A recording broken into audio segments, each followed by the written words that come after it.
Even though animated films like Toy Story or Encanto are really made for kids, they have some of the tightest, most effective storytelling you'll see anywhere. For my new short film, even though it's live action and has an adult cuss word in it, I decided to use the tools of animation giants like Pixar to my advantage by harnessing the power of animatics. And to sum up my experience, I don't think I'll ever make a film without using animatics again. So what is an animatic? An animatic is basically storyboards brought to life.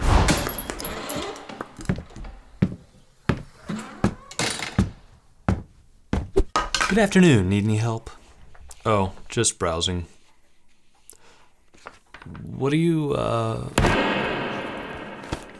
You see, no matter what kind of animation a studio is making, from hand-drawn classics like Snow White or the fully CG films Pixar creates, the process is time-consuming, and you don't want to risk spending weeks or months animating something and then realizing the dialogue or pacing or framing is weak and you need to redo the whole thing. And after playing with some stop-motion animation during COVID myself, believe me, you don't want to animate even a second more than you're going to need to use in the final cut. So to guarantee everything is going to work before they've created a single shot, Pixar creates an animatic of the entire movie. To do so, they take their storyboards and edit them as if they were footage. This requires a little audio recording and editing ahead of time for it all to work, but once you've created what we call a radio edit of your film, you can lay it underneath these storyboards in your editing program, time each boarded frame to the length you want, and hit play. And congratulations, you're now watching your film before you've made your film. I look at an animatic as the evolution of a table read, where a table read can give you a preview of the strengths and weaknesses of your script,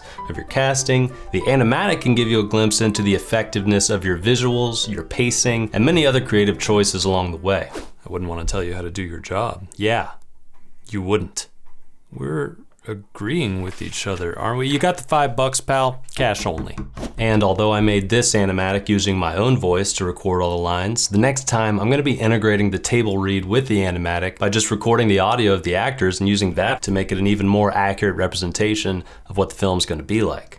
There are 3 massive advantages that an animatic gives you as a filmmaker, whether you're making an animation or a live action film. First off, you can direct the film right there on your editing timeline at your leisure. Take your time brainstorming, use any angle you want, tweak the timing of every beat in your story. Don't like a shot? Just draw up a new storyboard and throw it in. Don't like a line? Record some alternate lines and try them out right there on your timeline. The freedom to audition ideas and tweak any moment in real time is amazing. And once you're on set, every minute spent trying to tweak things and problem solve is just money out the door. So with an animatic, your wildest creative experiments are all free to try. The second advantage to animatics is you get to go onto set with the confidence to know exactly what you need to capture, and that if you succeed in capturing it, it will work. My short is a comedy, and as I kept reading and rereading and tweaking the script, I was completely losing sight of if it was even funny or interesting, and that's the main reason I made this animatic. I wanted that confidence to go onto set with. So first I drew up my storyboards,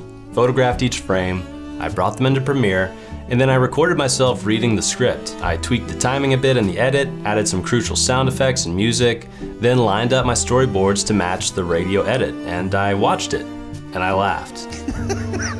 Showed a couple people on my team, they enjoyed it too. And on top of that, when I was on set and running behind schedule, my animatic gave me the confidence to know what shots I could cut and get back on schedule. I literally pulled up the animatic video on my phone during lunch and double checked that everything would still work if I got rid of these shots. And it's really hard to find that kind of peace of mind on a fast-moving set where you don't have much time to make these huge decisions. And the third reason you should make an animatic is you can share it with your team and get everyone on exactly the same page before you shoot. I'm definitely not the only one to use animatics for live action films. Many films with VFX heavy sequences will take advantage of this tool to keep the whole team aligned. Everyone from the director, the DP, the cast, the VFX team, they all hugely benefit from these animatics. Many times these productions will make more detailed animatics like the ones you can find on James Rothwell's channel here that bridge the gap between an animatic and a full-on animation. Check out this Iron Man animation he created working alongside the director and storyboard artist of that movie.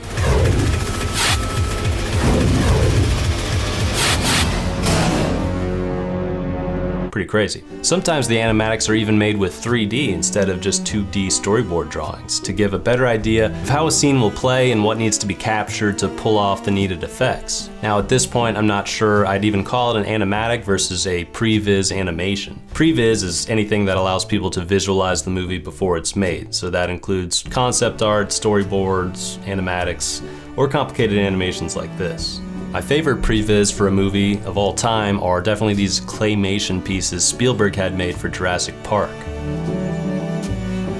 Pretty awesome. So for Last Laugh Inc., I didn't need to get my team aligned with me that much since I was the director-shooter and the crew was just so small. And I intentionally didn't show the cast the animatic because I didn't want them to have my line readings for the whole script in their head when we were filming. I wanted them to bring their own voices. But next time, I'll be working with a bigger team on a bigger project, and I'll definitely be taking advantage of this new tool in my kit by setting up meetings to watch my animatics for each scene, see what's working, what isn't, brainstorm how to make it stronger, and identify potential issues executing on set. But for filmmakers of any level, the time spent preparing an animatic is an excellent investment, and I cannot recommend more strongly to do it. I mean, who wouldn't want the chance to see their movie before they make their movie? To me, it's the director's job to be the most well-prepared person on set, and how can you be any more prepared than if you've already made your film before you even showed up on set?